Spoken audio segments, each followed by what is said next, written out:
Sulumeti ameaga dunia usiku wa kuamkia leo katika hospitali moja jijini Nairobi akiwa na umri wa miaka 86. Askofu wa Dayosisi ya Kakamega Joseph Obanyi amethibitisha kifo chake na kumtaja kama mtumishi mnyenyekevu na mwaminifu aliyeliongoza kanisa katika magharibi ya Kenya kwa takriban miongo minne. Askofu Sulumeti anakumbukwa zaidi kwa mchango wake mkubwa katika katiba ya Kenya ya mwaka 2010 ambapo alihusika kikamilifu kupitia baraza la maaskofu wa kanisa Katoliki nchini KCCB wakati wa mchakato wa marekebisho ya katiba.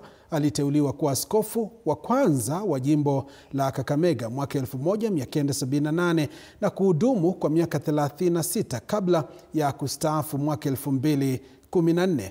Katika huduma yake, Askofu Sulumeti alianzisha shule, parokia na vituo vya afya, akiacha urithi wa kudumu wa imani, elimu na huduma kwa jamii. Mipango ya mazishi inaendelea na kanisa Katoliki linatarajiwa kutangaza ratiba kamili katika siku chache zijazo.